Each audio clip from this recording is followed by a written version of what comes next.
Haleluya. Selamat pagi saudara-saudara yang dikasihi oleh Tuhan Yesus.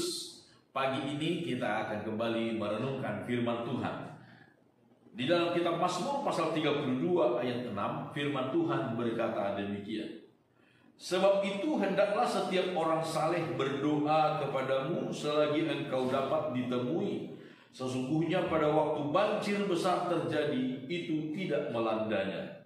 Engkaulah persembunyian bagiku, terhadap kesesakan engkau menjaga aku. Engkau mengelilingi aku sehingga aku luput dan bersorak.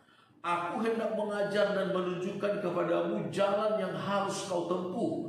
Aku hendak memberi nasihat, mataku tertuju kepadamu. Janganlah seperti kuda atau bagal yang tidak berakal, yang kegarangannya harus dikendalikan dengan tali les dan kekang. Kalau tidak, ia tidak akan mendekati engkau. Saudara-saudara, dari 4 ayat yang kita baca di dalam Mazmur 32 ini, kita dapat menyimpulkan bahwa Tuhan ingin kita selalu mendekatkan diri kepadanya.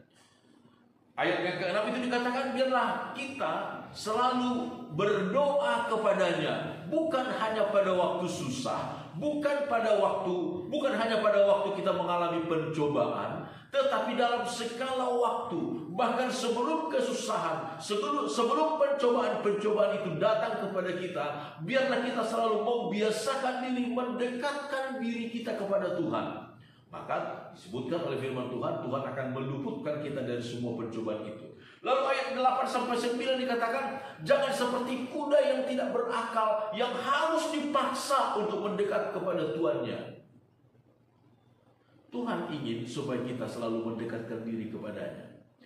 Saudara-saudara, di dalam kitab Injil Lukas pasal 15, mulai dari ayat 11, dalam pasal 15 itu kita menemukan ada 3 hal yang hilang. Dan yang terakhir itu adalah anak yang hilang.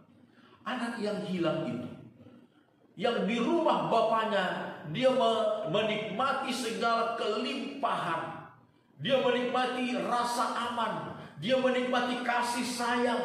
Tetapi kemudian dia menjauhkan diri dari rumah ayahnya, dari rumah bapaknya. Dia pergi dengan harta yang banyak, yang adalah milik orang tuanya. Dia membawa harta orang tuanya, dia memboroskan di tempat yang jauh, yang tidak tahu entah di mana. Lalu kemudian setelah itu habis, dia jadi merana. Saudara-saudara, itulah akibat orang yang menjauhkan diri dari Tuhan. Segala berkat yang kita terima adalah dari Tuhan, saudara. Selayaknya lah berkat itu kita pakai untuk memuliakan Tuhan. Kita menikmati berkat itu dan kita pakai berkat itu untuk memuliakan Tuhan. Tuhan tidak melarang kita untuk menikmati berkat-berkatnya, saudara-saudara. Tuhan senang kita menikmati berkat-berkatnya. Tetapi jangan sampai dengan berkat-berkat itu kita menjauhkan diri dari Tuhan. Biarlah kita mendekatkan diri kepada Tuhan senantiasa. Di dalam kitab Mazmur pasal 62, Mazmur kemudian berkata demikian, ayat 1. Hanya dekat Allah saja aku tenang, daripadanya lah keselamatan. Ayat 5, ayat yang ke-6, hanya pada Allah saja kiranya aku tenang, sebab daripadanya lah harapan. Mendekat kepada Tuhan itu rupanya mempunyai progresivitas. Makin hari makin dekat. Ayat 1 dikatakan, dekat pada Tuhan, hanya dekat Allah saja aku tenang. Tetapi ayat 6 dikatakan, hanya pada Allah saja kiranya aku tenang. Ini menunjukkan satu kemajuan, perkembangan dari hanya dekat lalu kemudian menyatu dengan Allah. Hanya pada Allah saja aku kiranya tenang. Kita dekat dengan Tuhan, mendekatkan diri kepada Tuhan, ada ketenangan, ada damai sejahtera. Walaupun ribut di sekeliling kita, gelombang besar, kesusahan memang nyata mengelilingi kita, tetapi hati nurani kita ada damai sejahtera, ada ketenangan, karena kita dekat dengan Tuhan.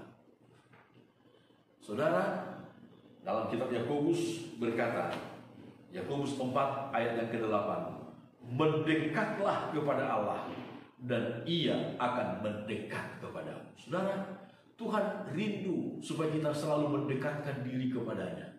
Dan ketika kita mendekatkan diri kepada Tuhan, Tuhan sendiri juga akan mengambil inisiatif mendekatkan diri lagi kepada kita. Sehingga seperti yang dikatakan pemazmur dalam pasal 62, ada kemajuan, ada perkembangan. Dari hanya dekat, saudara-saudara, mendekat, kita menyatu dengan Tuhan, saudara-saudara. Biarlah kita mendekatkan diri kepada Tuhan. Di hari-hari yang jahat sekalipun, ketika kita dekat, bahkan menyatu di dalam Tuhan, saudara-saudara, kita akan mengalami ketenangan, damai sejahtera yang melampaui segala akal. Amin. Puji Tuhan, Tuhan Yesus menolong, memberkati kita selalu. Amin.